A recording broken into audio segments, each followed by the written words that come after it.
There are moments in your life that arrive disguised as something ordinary, a Tuesday evening painted in the muted tones of exhaustion and routine. They knock on the door of your awareness not with a bang, but with a quiet, polite inquiry, a simple question that carries within its unassuming syllables the entire weight of a possible future. You can choose to ignore it, to dismiss it as a trick of the light or a momentary lapse in the predictable rhythm of things. Or you can let it in. You can watch as it steps across the threshold and changes the very architecture of the world you thought you knew. For me, that moment was a question from Leo, my roommate, spoken into the quiet hum of our apartment, a question that should have been simple, but was, in fact, the most complicated thing I had ever heard. It began, as so many of our evenings did, in a state of parallel existence.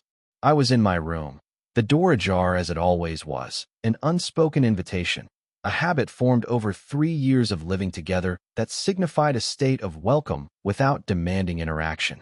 The soft amber glow of my desk lamp carved a small circle of warmth out of the encroaching darkness, illuminating the scattered prints of my latest photography project.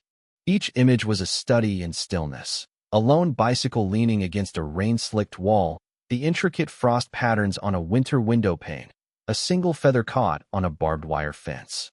I was seeking beauty in the overlooked, a reflection, perhaps, of how I often felt myself. Outside my small bubble of light, the apartment was a geography of familiar sounds. The low thrum of the refrigerator, the distant sigh of traffic from the street below, and the specific cadence of Leo's movements in the living room. He was a creature of kinetic energy, even in repose. The rustle of him shifting on the couch, the soft thud of his textbook closing, the click of his laptop keyboard. Each sound was a pin on the map of my quiet life, marking his location, his proximity, his undeniable presence. He had asked if we could hang out. Just that. He'd appeared in the frame of my open doorway, a silhouette against the brighter light of the hallway, his broad shoulders filling the space. He had a way of standing that was both relaxed and commanding, a holdover from years as captain of the university swim team. He was still built like a swimmer, all long lines and efficient muscle, a body designed to cut through resistance with minimal fuss.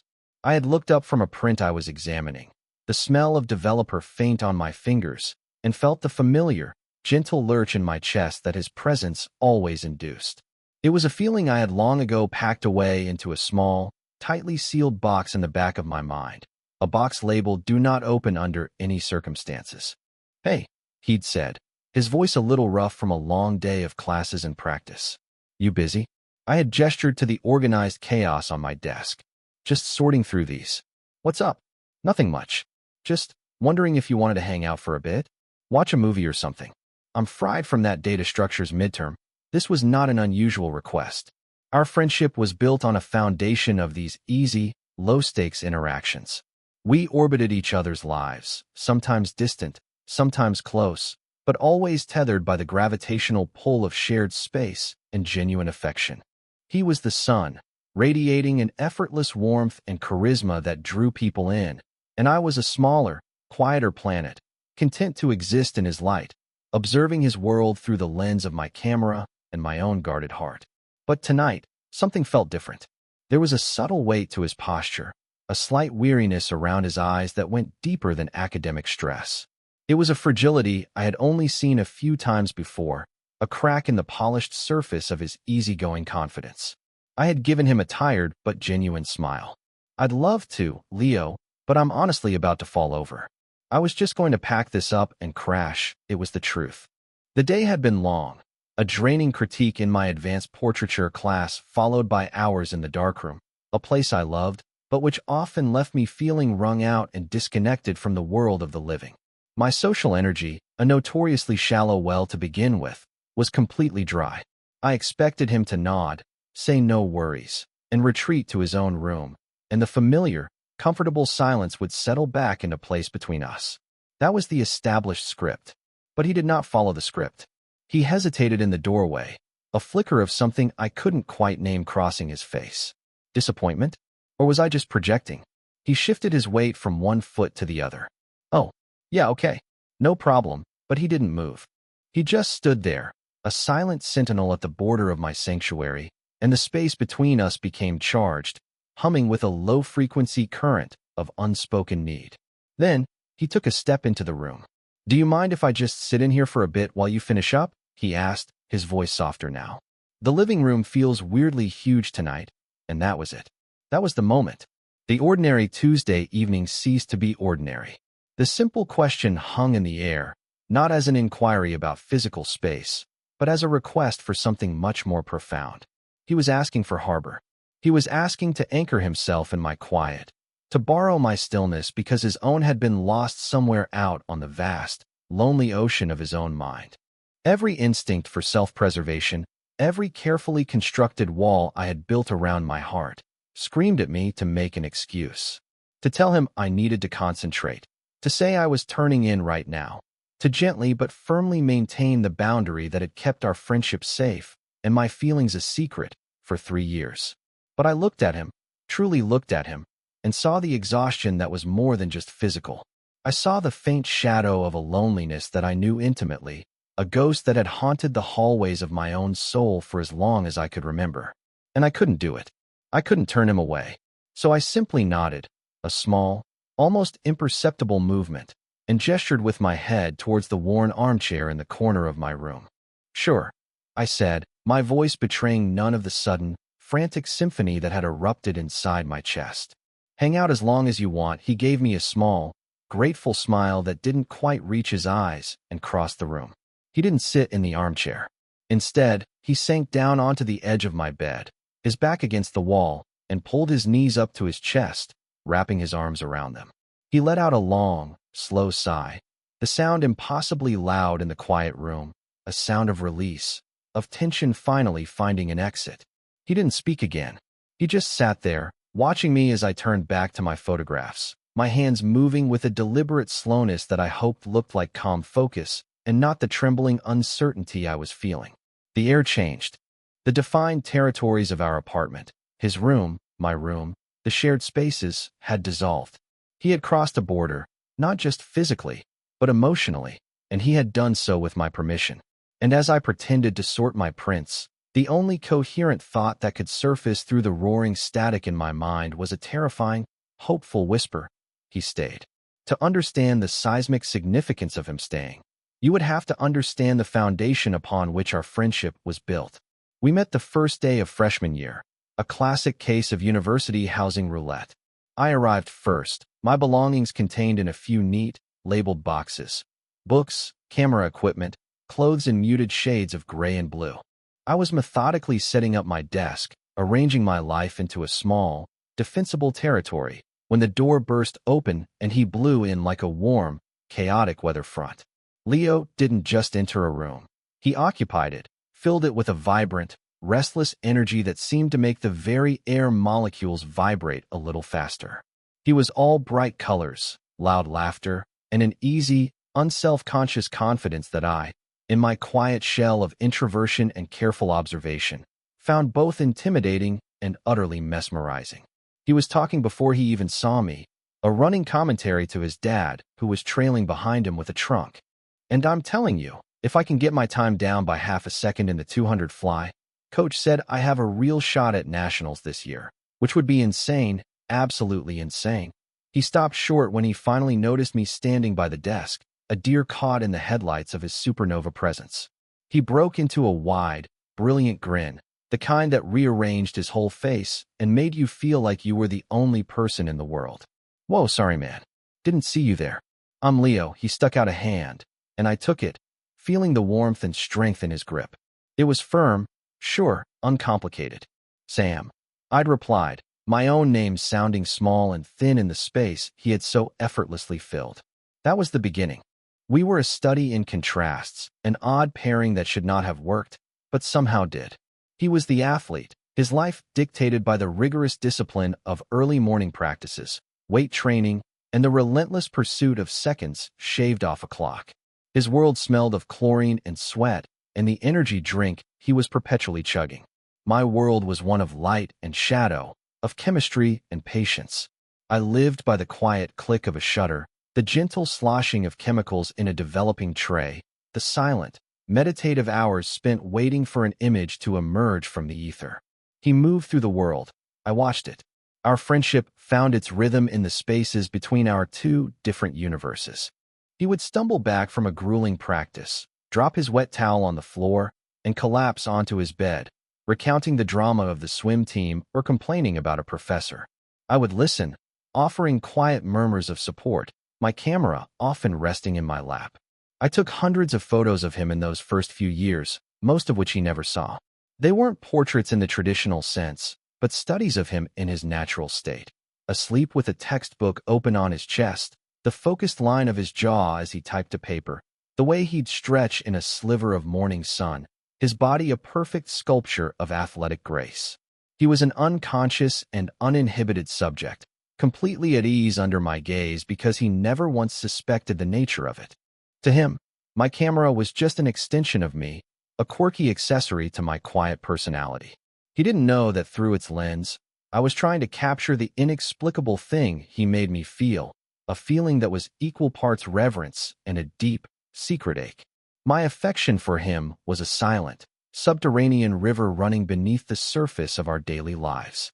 It was a truth I had acknowledged to myself early on, and one I had immediately resolved to bury. He was, by all accounts, completely and uncomplicatedly straight. His life was a parade of cheerful, pretty girlfriends, each one seamlessly fitting into his world of team parties and weekend trips. There was Jessica, then Chloe, and for the last year and a half, Sarah. I was always friendly, always polite, the quiet, artistic roommate who was just part of the package. I learned to perfect a mask of casual indifference, to talk to him about his relationships with a carefully curated brotherly concern, all while the river of my feelings flowed on, silent and deep, in the darkness beneath. It was a lonely existence, but it was a safe one. The friendship was too important to risk. His presence in my life was a constant source of light, and I would rather live in the warmth of its periphery than risk extinguishing it altogether by asking for more. So I guarded my secret with the same meticulous care I used in the darkroom, protecting it from the light that would surely destroy it. The shift, when it came, was as subtle as a change in atmospheric pressure. It wasn't a singular, dramatic event, but a slow erosion of the landscape we had both come to know. It started with Sarah. Their relationship had always seemed as effortless as everything else in Leo's life. They were a golden couple, both popular, both athletic, both moving through the world with an easy grace. But over the last few months, I had noticed a change. The laughter that used to echo from his room when she was over became less frequent. The long, easy phone calls were replaced by shorter, more stilted conversations. He started spending more weekends at our apartment instead of at hers. I never asked. It wasn't my place.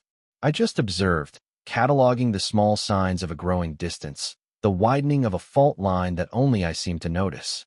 The end came not with a bang, but with a quiet, mutual surrender. He told me about it one evening, sitting at our small kitchen table, pushing a stray crumb around with his finger. "We broke up," he said, his voice flat. He wasn't looking at me. He was staring at the table as if it held the answers to a question he hadn't yet figured out how to ask. It was mutual. We just weren't going in the same direction anymore, you know? I nodded, making a non-committal sound of sympathy. Inside, a complex and shameful cocktail of emotions swirled, a pang of sadness for his pain, and a tiny, treacherous spark of something that felt dangerously like hope. I extinguished it immediately. He expected me to offer platitudes, to tell him he'd be fine, that there were other fish in the sea. That's what his other friends, his teammates, would have done. But I knew him better than that. I knew that for Leo, the end of a relationship wasn't just about losing a girlfriend. It was about a disruption to the order of his universe. He was a creature of routine and forward momentum. This was an unscheduled stop, a void in the map of his future. So I just sat with him in the silence, a silent testament to the fact that he didn't have to perform. He didn't have to be the cheerful, unflappable Leo. He could just be. After a few minutes, he looked up at me, a flicker of gratitude in his tired eyes. "Thanks, Sam," he'd murmured, and it felt more meaningful than any long conversation we could have had. That was the catalyst. That was the moment the ground became unstable. His breakup with Sarah left him unmoored, adrift in a sea of unfamiliar solitude. He had never been good at being alone. His life was a team sport, and in the vacuum Sarah left, He began to turn to me, not for entertainment or for advice, but for something quieter. He started seeking out my presence. He'd bring his laptop into my room while I was working, claiming the Wi-Fi was better, and just sit on my floor, typing away in silence. He'd wander into the kitchen while I was making dinner and just lean against the counter, watching me, not really talking, just being there. It was a subtle shift, a recalibration of our dynamic. The unspoken boundary between our separate lives began to blur. He was seeking comfort in my quiet, the way a person with a headache seeks a dark room. And I, fool that I was, let him. I basked in the warmth of his increased proximity, telling myself it was just friendship, that he was just leaning on me until he found his footing again. I was lying to myself, of course. I was tending to that tiny, treacherous spark of hope, letting it grow in the dark, hidden corners of my heart. Which brought us to this moment, this ordinary Tuesday that was anything but. Him on my bed, me at my desk, the room filled with a silence that was no longer comfortable and platonic, but thick with a strange, new texture. It was a silence made of questions. Why was he here? What did he want? And the most dangerous question of all, what did this mean? I pretended to focus on the photographs in front of me, the black and white images of still and lonely things, but my entire consciousness was attuned to him. I was aware of the soft sound of his breathing, the way the fabric of his jeans whispered when he shifted his weight, the sheer, solid reality of his body occupying my personal space, my sanctuary, my bed. The air was heavy with possibility, a charged stillness like the air before a thunderstorm. And I knew, with a certainty that was both terrifying and exhilarating, that something had irrevocably changed. The river that had flowed silently beneath us for so long was beginning to rise, and I was afraid we were both about to drown. The ritual began that night. It wasn't a conscious decision, not something we ever discussed or named. It simply happened, and then it happened again and again, until it became a new, unspoken part of the architecture of our lives. He stayed on my bed for almost an hour that first evening, a silent, watchful presence. I eventually finished sorting my prints, my movements slow and deliberate, my awareness of him a constant, humming current beneath the surface of my actions. When I finally stood up and stretched, signaling the end of my night, he stirred as if from a trance. He blinked, looking around my room as if seeing it for the first time. The amber light from my desk lamp cast long shadows, turning the familiar space into something more intimate, more enclosed. It felt less like a dorm room and more like a cave, a quiet refuge from the world outside. "Guess I should let you get to sleep," he said, his voice a low rumble. He didn't sound tired anymore. He sounded settled, calm. He uncurled himself from his position against the wall and stood up, the mattress sighing with the release of his weight. For a moment, we just stood there, a few feet apart, the silence stretching between us. I had the insane urge to reach out, to place a hand on his arm, to do something, anything, to acknowledge the strange, fragile thing that was happening in this room. But I didn't. I just nodded. He gave me another one of those small, unreadable smiles and walked out, pulling the door gently until it was almost closed, leaving just a sliver of light from the hallway cutting across my floor.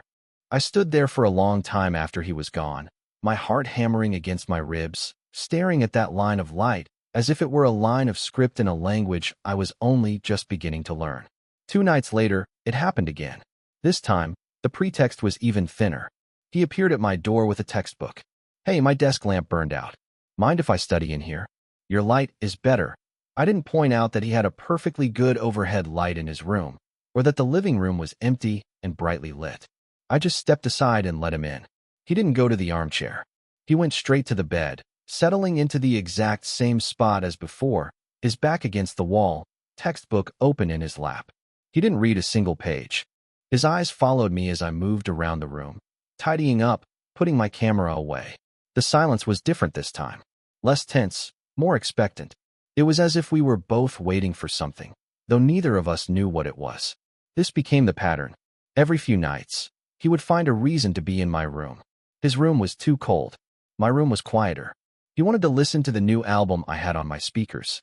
The excuses became more and more transparent, until eventually, he stopped making them altogether. He would just appear at the door, a silent question in his eyes, and I would nod, and he would come in and take his place on my bed. Sometimes he would talk, quiet stories about his day, the frustrations of practice, the anxieties about graduating, and what came next. He was opening up to me in a way he never had before, sharing the small, uncertain pieces of himself that he kept hidden behind his sunny, confident exterior. I became a repository for his anxieties, his silent confessor. And all the while, I was conducting a frantic, silent analysis of every word, every gesture, every look. My internal world became a storm of overthinking. His presence was a physical weight, a constant pressure on my senses. I was hyper-aware of everything. The scent of him, a clean, fresh smell of soap, and the faint, lingering trace of chlorine that always clung to his skin. The sound of his breathing, the way it would deepen and even out when he started to get sleepy. The warmth radiating from his body, a palpable heat that seemed to raise the temperature of the entire room. I would sit at my desk, my back to him, pretending to edit photos, but my entire nervous system was pointed in his direction. It was exquisite torture. Every fiber of my being yearned to turn around, to close the small distance between us, to find out if this magnetic pull I was feeling was real or just a product of my own lonely imagination. But fear kept me paralyzed. This fragile, undefined intimacy was a beautiful, terrifying gift. It was more than I had ever hoped for, and the thought of shattering it by misinterpreting the signs was unbearable. So I remained still, the quiet observer, documenting this new emotional landscape from a safe distance, even as it was unfolding just a few feet behind me. I started thinking about it in photographic terms. Our friendship had always been a perfectly exposed image, balanced and clear. Now, it felt like we were in the darkroom together, bathed in the unsafe red light of ambiguity. The image of what we were was slowly developing in the chemical bath of these quiet nights, but I had no idea what the final picture would look like. Would it be something beautiful and clear? Or would my hope, my wanting, be the equivalent of opening the door and flooding the whole process with light, overexposing the print and leaving it a ruined, blackened mess? The metaphor was both a comfort and a torment. It gave a name to my anxiety, but it also highlighted the stakes. One wrong move, and everything could be lost forever. The ritual escalated one night about 3 weeks after it began. He came into my room looking utterly depleted, his face pale and drawn. He had a brutal week of midterms combined with extra training for an upcoming swim meet. He didn't even say hello. He just walked in, dropped his backpack on the floor, and fell face first onto my bed, burying his face in my pillow. He lay there, motionless, for a full minute. I stayed at my desk, my heart doing a painful, slow somersault. "Long day?" I asked softly. A muffled MMPH was the only reply. He rolled over onto his back and threw an arm over his eyes, letting out a groan that seemed to come from the very depths of his soul. "I think my brain is leaking out of my ears," he mumbled. "And my shoulders feel like they're going to fall off." He was wearing a thin t-shirt, and I could see the sharp, defined lines of his exhaustion, the tension coiled in his neck and shoulders. He was quiet for a long time, and I thought he might have fallen asleep. The only sound was the hum of my computer and his own deep, steady breathing. I tried to focus on my work, but it was impossible. His exhaustion was a tangible thing in the room, a heavy blanket that seemed to be smothering the air. Then, he spoke, his voice thick with sleep. "Sam." "Yeah," I said, keeping my eyes fixed on my screen. "Would it be weird? Would you mind if I just crashed here tonight? The thought of having to move to my own bed feels like climbing a mountain." The world stopped. The hum of the computer faded. My own breathing hitched in my chest. This was new. This was a significant and terrifying escalation. Sharing a room was one thing. Sharing a bed, that was a line we had never even approached. My bed was not large.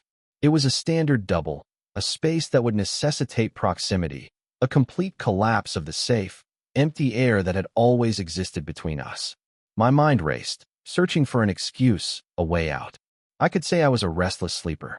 I could say I had to get up early. I could invent 100 plausible reasons to say no. Saying no was the safe thing to do. It was the smart thing to do. It was the only way to protect myself. But then I heard the genuine, bone-deep weariness in his voice.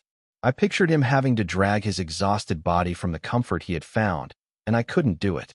The part of me that loved him, the part that just wanted to care for him, was stronger than the part that was terrified. I took a deep breath, trying to keep my voice even. My couch isn't very comfortable, I said, deflecting. He didn't miss a beat. I wasn't asking about the couch, there it was. A direct hit. No room for misinterpretation. He was asking to sleep in my bed. With me. The silence that followed was deafening. It was a moment of pure, terrifying clarity. I could maintain the boundary, or I could let it fall.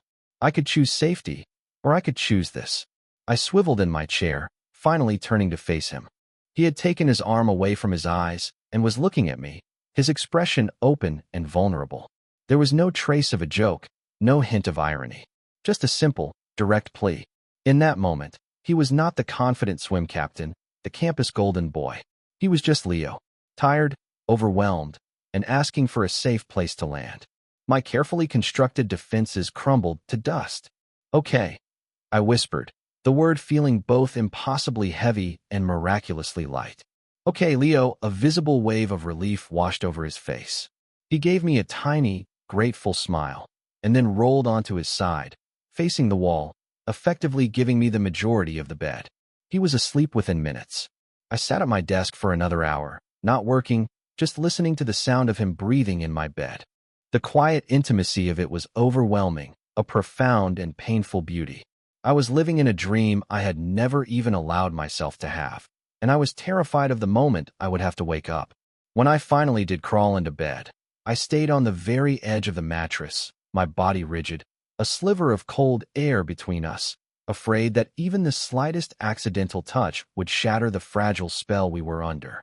I lay awake for hours, suspended in a state of anxious bliss, listening to the steady rhythm of his heart, a quiet drumbeat in the new world he had just created.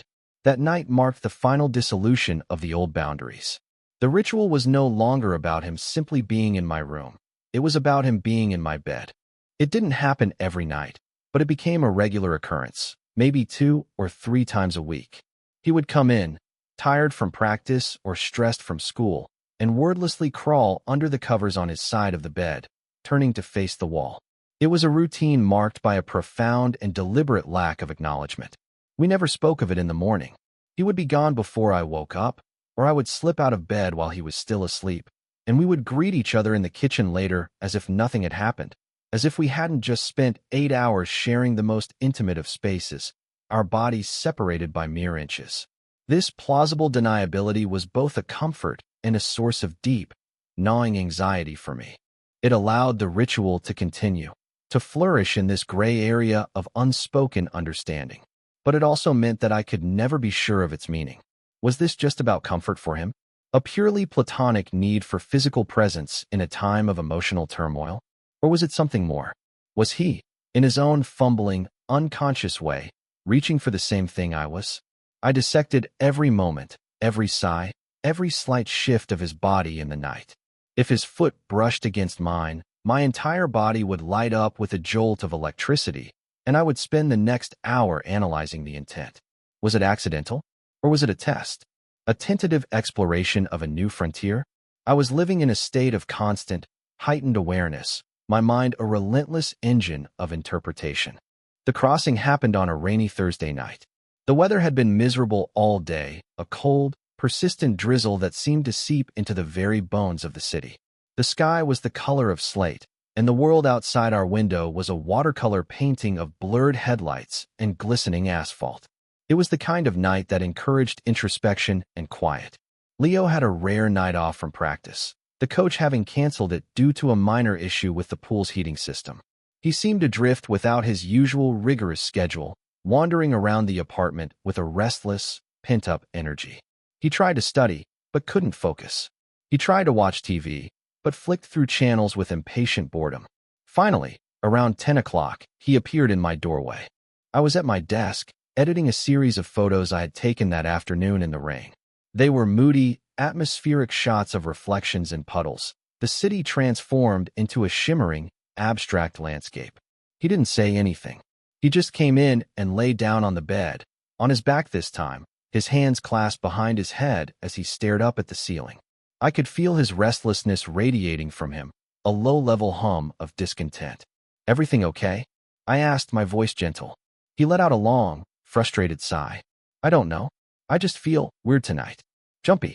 Like my skin doesn't fit right." I knew the feeling. It was the anxiety of stillness, the discomfort of having nothing to do, nothing to distract you from the noise inside your own head.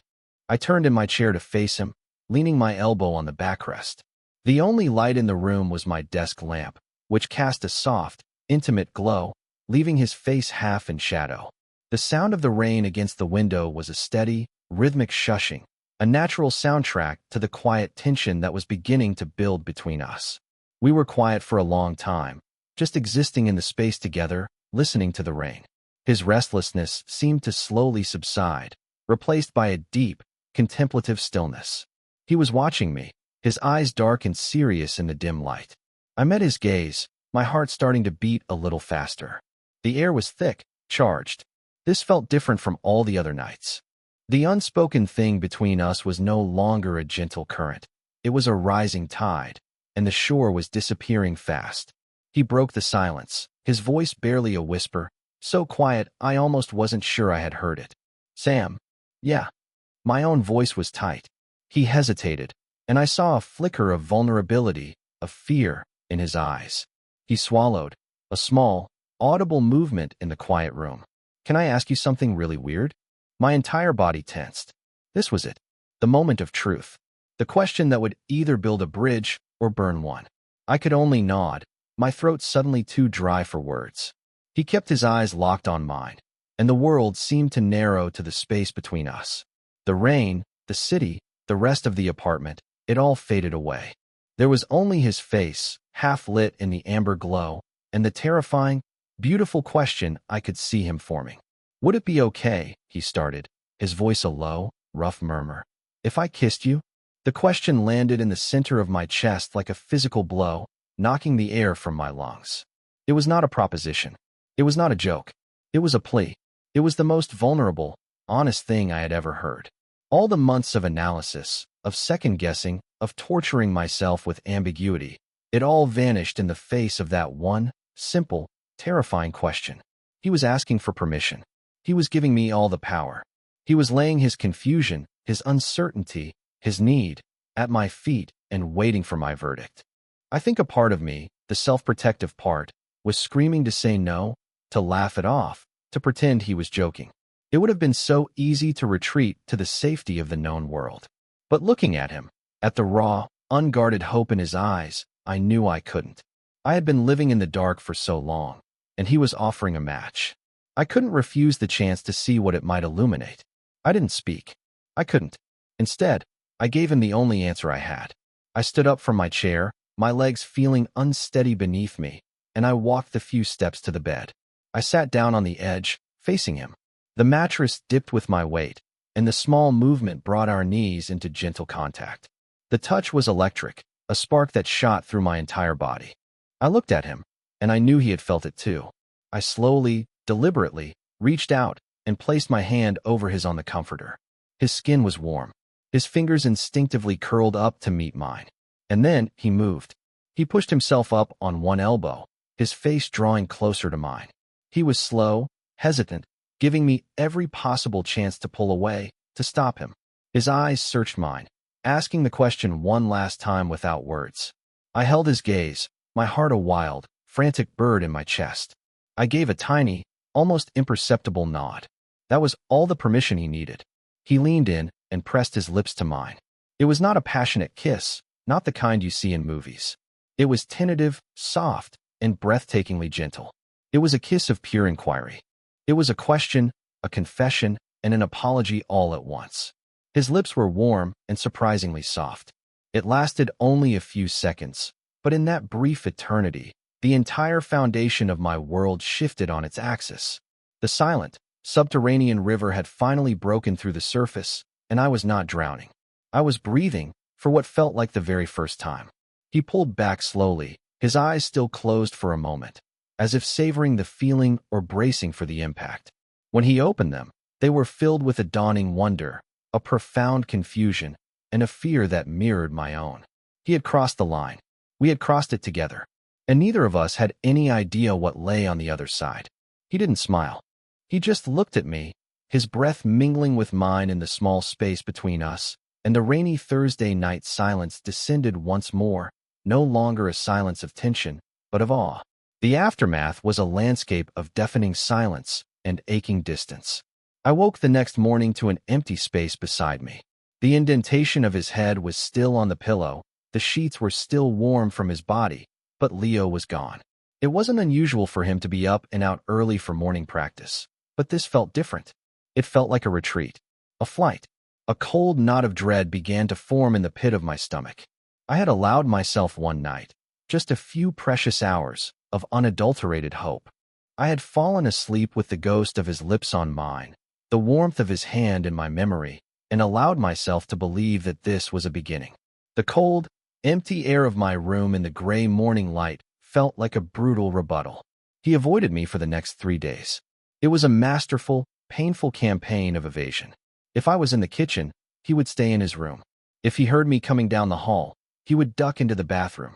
We were back to being two separate bodies orbiting in the same apartment. But now the space between us was not one of comfortable distance, but a gaping, echoing chasm of unspoken words. The easy camaraderie we had shared for years was gone, replaced by a thick, suffocating awkwardness. He looked haunted. When I did manage to catch a glimpse of him, he wouldn't meet my eyes. He had dark circles under his, the kind you get from not sleeping, and he was constantly in motion, going for long runs, spending extra hours at the gym, staying late at the library. He was running from what had happened, trying to out-exhaust the memory of it. For me, it was a unique and exquisite form of torture. My mind, my relentless engine of analysis, went into overdrive. I replayed the kiss, the question, every single moment of that rainy night, searching for a clue I might have missed. Had I misread everything? Was it just a moment of lonely, rain-soaked confusion on his part? A drunken impulse without the alcohol?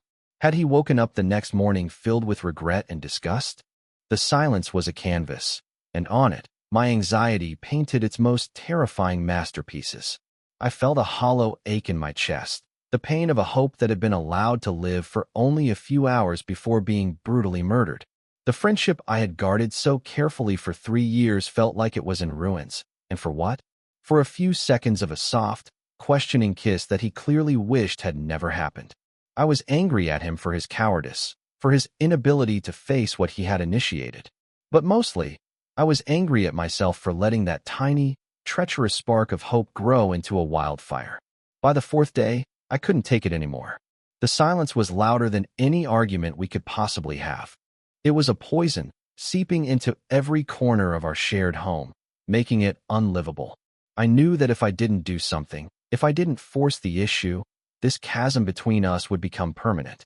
Our friendship, and whatever fragile, new thing had been born on that Thursday night, would die in this silence. So I waited for him. I sat in the living room that evening, my photography books spread out on the coffee table as a pretense of casual activity, and I waited.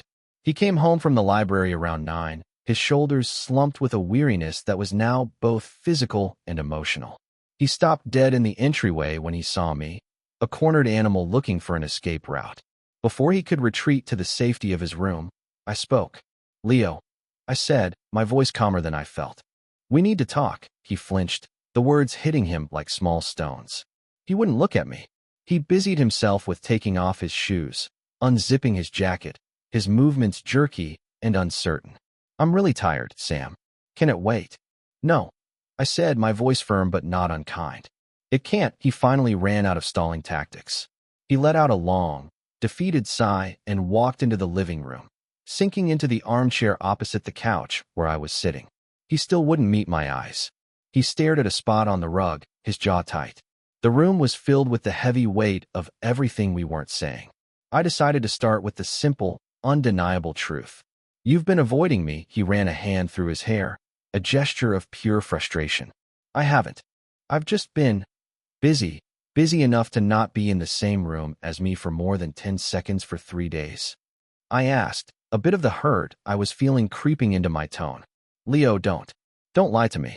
Not after Thursday." The mention of that night made him physically recoil. He finally looked at me, and his eyes were a storm of confusion, fear, and a deep, profound shame.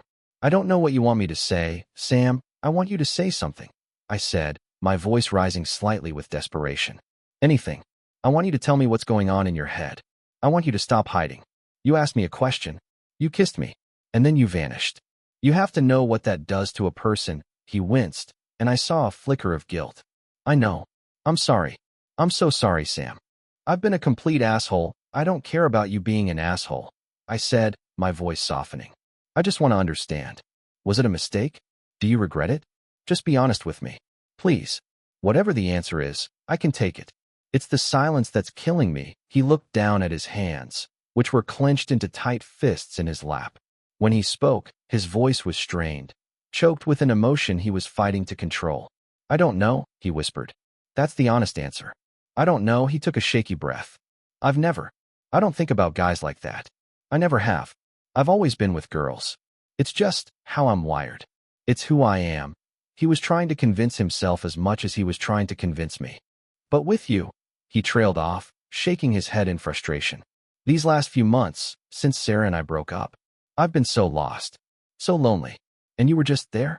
You're so calm, so solid. Being in your room, it was like it was the only place I could breathe. The only place the noise in my head would stop. He finally looked up at me, his eyes pleading for understanding. And that night, it just happened. I wasn't thinking. I was just feeling. I felt safe with you, and I wanted to be closer. And I did it. And the second I did, it was like every alarm bell in my head went off. This is wrong. This isn't you. What are you doing? His confession was a messy, tangled knot of fear and confusion. He was struggling against a lifetime of self-perception, trying to reconcile an action that felt right in the moment with an identity that told him it was wrong. I could see the war he was fighting with himself. My anger and hurt began to dissolve, replaced by a wave of profound empathy. He wasn't rejecting me. He was terrified of himself. So when you kissed me, I asked softly, needing to know, what did you feel? He stared at me, his expression raw. I felt quiet, he said, the word hanging in the air between us. For a second, everything was just quiet. It felt right. He immediately shook his head, as if to physically dislodge the thought. But it can't be. I can't be. I'm not. Hey, I said, cutting him off gently. Leo, look at me, he did. Stop trying to put a label on it. Stop trying to figure out what it means for the rest of your life. Just focus on what you said. It felt right. Tears welled in his eyes, and he didn't bother to wipe them away. But I'm so scared, Sam. I'm terrified. I feel like I don't know who I am anymore. And I've ruined our friendship. I've ruined everything. You haven't ruined anything, I said, and I was surprised by the certainty in my own voice. The only thing that will ruin this is if we keep hiding from it. If we keep pretending it didn't happen. I took a deep breath, knowing that what I said next was everything. I'm not going to pretend for you, Leo. I can't. What happened on Thursday, it wasn't just a moment of confusion for me. I have feelings for you. I have for a long time. The confession hung in the air, my own great, terrifying truth finally spoken aloud. It was his turn to be stunned into silence. He stared at me, his mouth slightly open, as the pieces clicked into place for him. All the quiet moments, my constant presence, my unspoken patience. It was all recontextualized for him in that single instant. You do? He whispered, his voice filled with a disbelieving awe. I nodded. I do. And I would have never, ever said anything, because our friendship was too important. You crossed that line, Leo. Not me. So you don't get to run away now. You have to face it. We have to face it. Whatever it is, he looked at me, truly looked at me, for the first time in days. He saw not just his quiet, artistic roommate, but someone who had been holding a space for him that he never knew he needed. The fear in his eyes was still there, but it was now joined by something else. A flicker of wonder, a glimmer of relief, the relief of being seen, the relief of not being alone in the confusion. He slowly unfolded his hands, the tension seeping out of his body. He nodded, a slow, deliberate movement. Okay, he said, his voice quiet but clear. Okay, Sam. We face it. The resolution did not come like a sudden sunrise, but like a slow, gentle dawn, the light gradually creeping over the horizon, chasing away the long, dark shadows of fear and uncertainty. Our conversation that night was not an end, but a beginning. It was the act of laying down our weapons, of admitting that we were both lost in the same unfamiliar territory, and that maybe, just maybe, we could find our way through it together. We didn't solve anything. We didn't define what we were. There were no grand declarations. We simply agreed to stop running. We agreed to be honest. We agreed to be patient with each other and with ourselves. The change was immediate and profound. The suffocating tension in the apartment evaporated, replaced by a fragile, tentative peace. We started talking again, really talking. The avoidance was gone. We would make dinner together, the easy rhythm of our old friendship returning, but with a new, underlying current of awareness. There was a shyness between us now, a careful consideration in our movements and our words. We were learning a new dance, and we were both afraid of stepping on the other's toes. That night, after our talk, after we had cleaned up the kitchen in a comfortable, healing silence, I went to my room. I left the door ajar, the way I always had, but it felt different now. It was no longer a passive habit, but an active invitation, a statement of trust. I sat at my desk, trying to read, but my focus was entirely on the sounds of the apartment, on the possibility of his footsteps in the hall. An hour passed, then two. I started to feel a familiar pang of disappointment, a voice in my head telling me I had expected too much, too soon. And then, he was there, standing in the doorway. He wasn't carrying a textbook. He had no excuse. He just stood there, his hands shoved into the pockets of his sweatpants, looking at me with an expression that was a mixture of nervousness and resolve. "Hey," he said softly. "Hey," I replied, my heart giving a hopeful leap. He walked into the room, and, instead of going to the bed, he came over to my desk. He leaned against it, his hip just inches from my arm. He looked at the book in my hands, then back at me. Can we try something?" he asked, his voice low. "Okay," I said, my own voice barely a whisper. "Can we just sit? Together? Not like before. Not with me hiding on the bed. Just here." He gestured vaguely to the room around us. He was asking to restart the ritual, but this time with intention. This time, without the plausible deniability. I nodded, and a small smile touched my lips. I closed my book and stood up. I walked over to the bed and sat down, leaning my back against the wall. I patted the space beside me. It was a clear, unambiguous invitation. He watched me for a long moment, a silent conversation passing between us, and then he came and sat down next to me, our shoulders and thighs pressing together. The contact was deliberate, intentional. It was not an accident to be analyzed, but a choice to be felt. He let out a long, shaky breath, and I felt the tension in his body begin to release. He leaned his head back against the wall and closed his eyes. We sat like that for a long time, in a silence that was no longer expectant or anxious, but deeply, profoundly peaceful. It was the quiet he had been searching for, but this time, he wasn't just borrowing mine. We were creating it together. After a while, I felt his hand move, his fingers tentatively finding mine on the comforter between us. He laced his fingers through mine, his grip hesitant at first, then firm and sure. And we just sat there, holding hands in the quiet of my room, the steady rhythm of the rain once again our only soundtrack. This time, it didn't feel like the prelude to a storm. It felt like a cleansing. Our relationship unfolded in a series of these quiet, intentional moments. The grand, sweeping romance I might have once dreamed of was replaced by something far better, something more real. It was in the way he started closing my bedroom door when he came in at night, a small gesture that transformed the space from my sanctuary into our shared harbor. It was in the way he would reach for my hand while we were watching a movie on the couch, a simple, grounding touch that said everything that words could not. It was in the first time he stayed the whole night and didn't leave before I woke up, and we greeted the morning together, blinking in the new light of what we were becoming, a shared, sleepy smile passing between us. There were still moments of fear, of uncertainty, mostly from him. There were days when I could feel him retreat into his own head, wrestling with the implications of this new path. But he never ran away again. He would talk to me about it, sharing his confusion, and I would listen, offering not answers, but presence. I learned that my role was not to define him or to rush him, but simply to be his anchor, the safe space where he could be whatever he was in that moment, confused, scared, happy, or at peace. And in being that for him, I found my own sense of peace. The lonely ache in my chest, the constant companion of my secret love for him, was gone. It had been replaced by the steady, warm weight of his hand in mine.